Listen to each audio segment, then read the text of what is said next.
இல்லையா? மாதேஷ பால் வாங்கிட்டு வாடா. மாதேசா? மாதேசம் சொல்லக்கூடாது, சாமி மாதேசன்னு சொல்லணும். அப்படியா?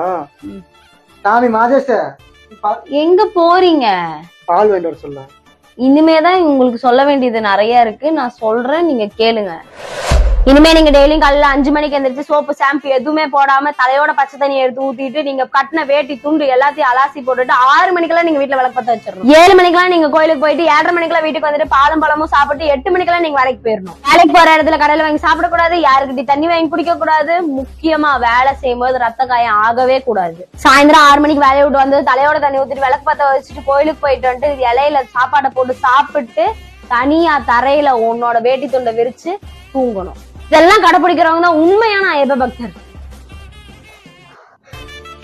ஐயப்பா, அவகிட்ட தப்பிச்சுட்டேன், உங்ககிட்ட மாட்டிக்கிட்டேனே. சுவாமியே சரணம் ஐயப்பா.